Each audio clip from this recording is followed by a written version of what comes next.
Here we go again. Oh, no, not again. You've seen it before, haven't you? Dom, how long have we been doing this? Once more unto the bridge, dear friends. Again and again and again until we're both dead.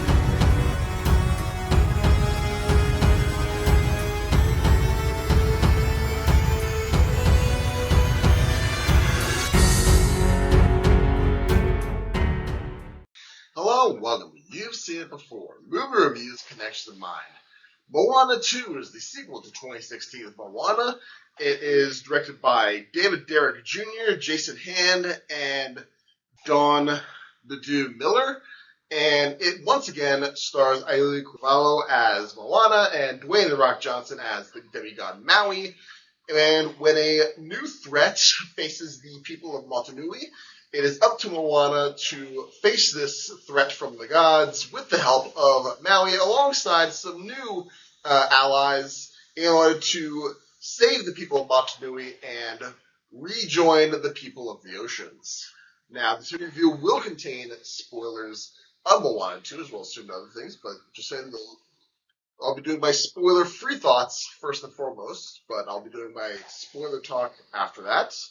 But first things first, let's get into some spoiler-free talk on Moana 2. Is it a good sequel? Is it a good Disney movie? Is it a good theater experience?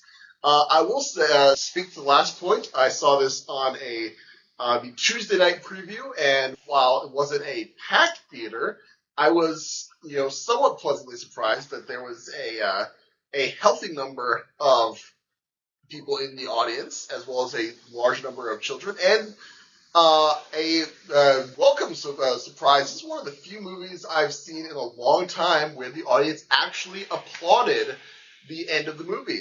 That used to be a huge, that kind of used to be the thing. It feels like, 20 years ago now, but, it doesn't seem like people do it anymore.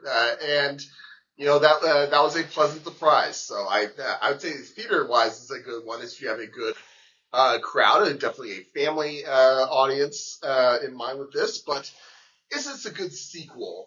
I would say this is a serviceable sequel. What I mean by that is there are plenty of sequels that have come out, years and years after the fact. We're now 8 years after the release of the original Moana, and there are sequels that, just don't need to exist, and really no one was asking for it. It was, this was made because it was a popular IP, 20 years ago, and now, we're desperate for content here, we're going to make a sequel. Or, people begging for a sequel, but, it's 10, 15, 20 years past what people wanted the sequel to happen. They did not strike when the iron was hot.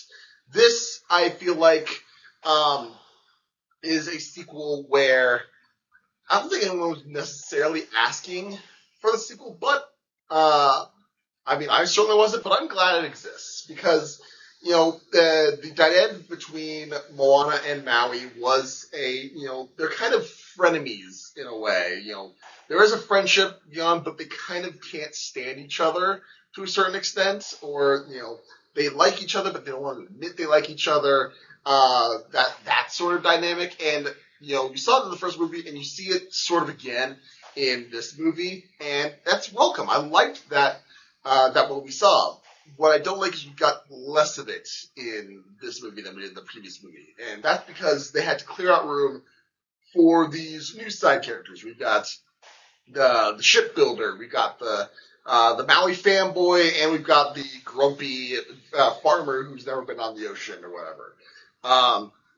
They're fine, but I don't really feel the same kind of connection, the same vibe as, the Maui Moana. And full disclosure, Maui doesn't actually reunite with Moana until well past the halfway point in this movie, and that's really felt, I feel, because the energy, it's fine, but it's really lacking that same thing. Once they do reunite, there's some fun energy associated with that, and especially right around the halfway point, we get this this really great new character, in the character of Matangi, who is I don't know if she's a demigod or not. She might just be a full god, but she's, her power is bats. She controls bats. She's essentially Batwoman for all intents and purposes in this universe, and she's a great antagonist on this.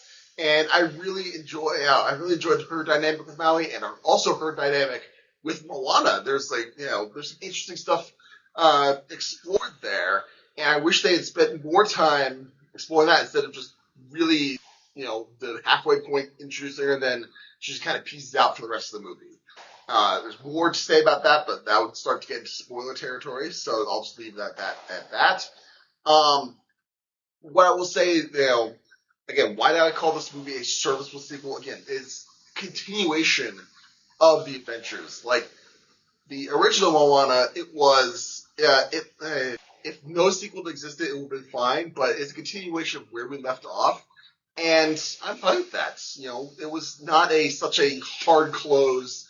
Like, all right, the story ends right here, and there's no way we're gonna have to contrive ways to get a new story. But no, this feels like an organic continuation of the story, and I appreciate that. In fact, one of the strengths and weaknesses of this movie is that it was originally going to be a long-form Disney Plus series, probably like a 7 or 8 episode Disney Plus series, but then worked it into a feature film. And you can really tell that because there is more to be told in this story, but it also feels very much like it's setting things up for, this is what we're going to explore in the next, instead of something like, we're going to explore this in the next 6 episodes or whatever, we're going to set things up for the next movie. Or it's like, sure, but I kind of like the fact that the first Moana it's kind of its standalone thing. It didn't need to be setting up a franchise. This one, it feels like it is going to set up the next thing. And while I wouldn't mind seeing more of that, I don't need to see more of that. And that's the kind of the problem that I have with this. It is a little bit too overt in its setting things up. And finally, what I mean by a serviceable sequel, I don't think it's a huge secret at this point that Lin-Manuel Miranda, who wrote the songs for the first Moana, did not return for the sequel. And his replacements, they're fine, and the songs are fine. Too often they feel like they're trying to imitate Lin-Manuel Miranda's style. And when a couple of song cues do show up from the previous movie, it is really jarring to have to contrast them with the new music because it's just not the same, and it really feels that lack of energy. And this comes from someone who Lin-Manuel Miranda is really hit and miss for me. Like, I really liked his music in Moana. I was less enthused by his stuff in Encanto, even though I thought that was decent. So knowing that this really would have worked better if he had shown up, and he didn't. And that, I feel like this movie feels that. But overall, I would say if you're a fan of the original Moana, and you like the characters, you like the dynamic between Moana and Maui, you like the chicken, you like the pig, they're going to get more of that. There's something for you enjoying this. So, if I was going to give Moana 2 a letter grade, I would say this is a B+. It didn't need to exist, but I would say this is a solid, serviceable sequel to the original. Just doesn't quite match the highs of that first one, and really that's a hard act to follow, in my opinion. So those are my main thoughts, spoiler-free thoughts on Moana 2. Now let's get into some spoiler talk as certain plot developments and character arcs that may seem familiar to you, and where you may have seen them before. So the dynamic between the Moana and her crew, like this. We're trying to think this up. We're trying to expand the roster of characters. I like that. I like the idea behind this.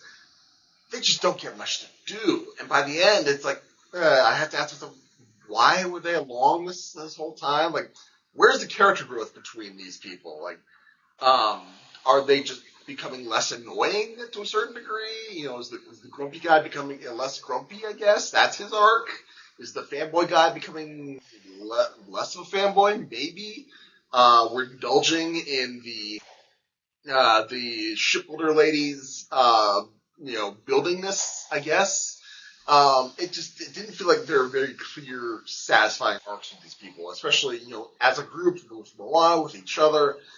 And it really kind of reminded me of the dynamic between, in the Lego movie. You got Emmett, you got Wild Style, you got, Unikitty, you got Batman, you got all these disparate, personalities who, they're a team, but they don't really act like a team. They kind of all want to do their own thing, but their arc is that, we're going to be able to figure out how to work like a team. And by the end, each individual quirk becomes vital to them defeating the bad guy. And that kind of is how it played out by the end of this movie. And it's not terrible, but it's a little bit underwhelming in my opinion. That dynamic works in the Lego movie, but I was kind of expecting more from this.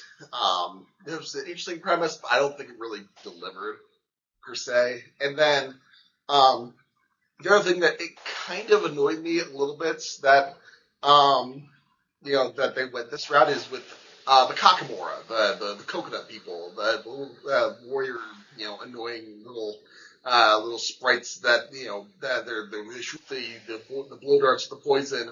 They were a real legit antagonist in Where's Moana, and now all of a sudden, they show up, we're all scared of them, and it's like, oh no, actually, they're good guys. They just want to go home, and we're going to team up with them now. Yay! It's like, well, why?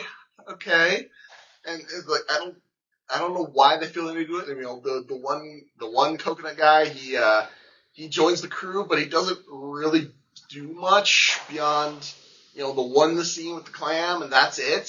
And it was just kind of an excuse to bring up the weird glob fish that screams like the screaming goats. That was hilarious in Thor: Love and Thunder, the screaming goat bits. And now, we're doing the same scream again, and it's like, okay. And he sneezed over everything. That's hilarious. It feels like they were aiming a little bit lower with their humor on that one. But this whole concept of, the antagonist in the previous film being, now they're going to be the good guys in the sequel. The example that popped to mind first is the character of Toru in Jackie Chan Adventures, which if you've never seen it, I highly recommend you see it, because Toru, he is one of the henchmen in the Dark Hand crew or whatever, in season 1. By season 2, he's like, now he's a good guy. And, he was good at heart, really, but now he's the guy change of heart, and now he's going to be the rest. So that was the first, then I thought of another example, which doesn't fit quite as well, but also features The Rock, so it seemed fitting with Moana, and that was the character of, Hobbs in Fast 5 and Furious 6, where, between movies, in Fast 5, he is definitely an antagonist to, Dom and Brian's crew as they're, stealing all these cars, but then by Furious 6, he's now all of a sudden, he's on their side. He's a good guy now. He's going to be an ally. It's like, okay, way to have a change of heart to subvert crime there, guys. So, that feels like, that trope. I'm sure there are other examples, but those are just the two that pop to mind. And sometimes it works. Like, I will say, Hobbs, changing sides there. You will learn to go with it, but the Kakamora between Moana and Moana 2 was just, I don't know. To me, it just did not work. And it was kind of annoying by the end and kind of pointless. So, but maybe I'm alone now. But what did you think of Moana 2? Did you like it? Did you not like it? What about my analysis? Do you agree, disagree? Did I miss something? Let me know in the comments down below. Thank you so much for watching. I appreciate whatever audience I can get. Be sure to look for my next movie review, which the schedule holds will be for Kraven the Hunter, which comes out December 13th, I believe. And if you like this video or any other video on my channel, please give me a like, share, and especially subscribe. I would very much appreciate it. Again, thank you so much for watching. Just remember, there is nothing new under the sun. And yes, you have seen it before.